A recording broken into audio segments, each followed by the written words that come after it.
जो लगभग 9 to 11 minute की वीडियो के लिए परफेक्ट रहेगी। ये कथा भगवद गीता के प्रथम अध्याय अर्जुन विषाद योग की है, जो मानव जीवन के सबसे गहरे भावों और संघर्षों को दर्शाती है।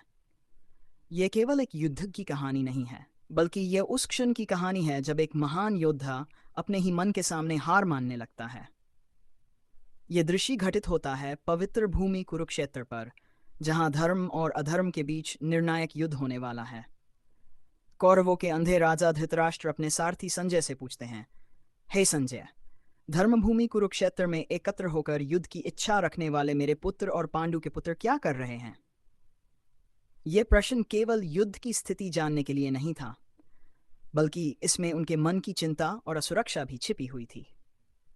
संजय उत्तर देते हैं कि पांडवों की विशाल और सुसज्जित सेना को देखकर कौरवों का राजा दुर्योधन अपने गुरु द्रोणाचार्य के पास जाता है।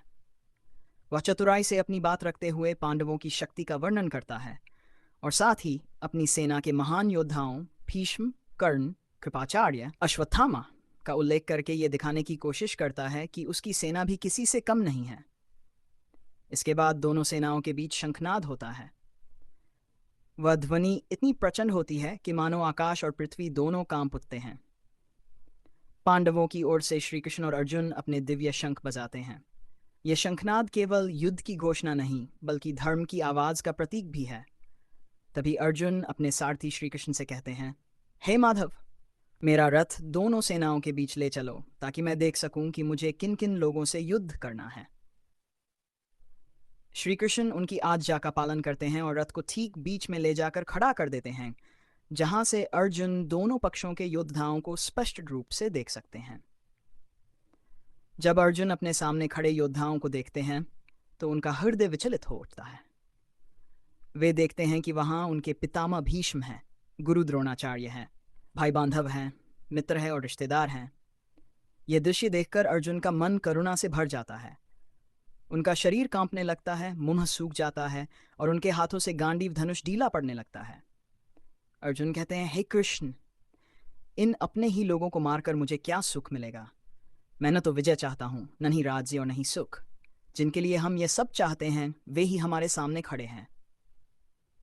ये कहते हुए अर्जुन के शब्दों में गहरी पीड़ा और द्वंद्व झलकता है। वे आगे कहते हैं कि अपने गुरुजनों और बड़ों का वध करना महापाप है। भले ही वे लोभ और मोह में अंधे होकर गलत मार्ग पर चल रहे हों, लेकिन हमें धर्म का पालन करते हुए ऐसा पाप नहीं करना चाहिए। अर्जुन यह भी कहते हैं कि अगर कौरव उन्हें निहत्था भी मार दें तो अधिक अच्छा होगा, बजाय इसके कि वे अपने ही कुल का नाश करें। अर्जुन को यह भी चिंता होती है कि इस युद्ध से कुल धर्म नष्ट हो जाएगा।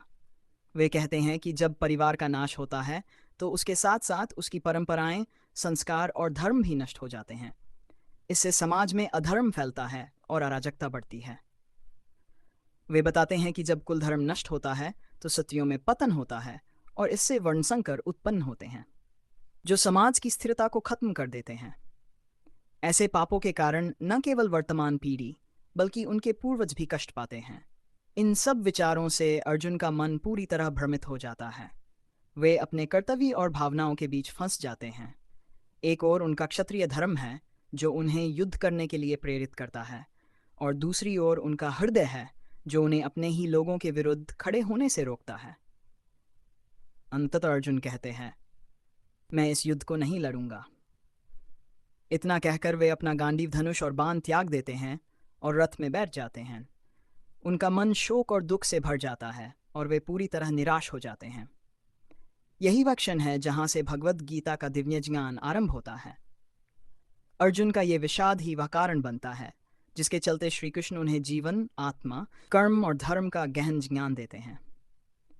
यह अध्याय हमें सिखाता है कि जीवन में जब भी हम कठिन परिस्थितियों में फंसते हैं, जब हमारा मन भ्रमित हो जाता है और हम सही गलत का निर्णय नहीं कर पाते, तब हमें ज्ञान और सत्य की ओर मुड़ना चाहिए।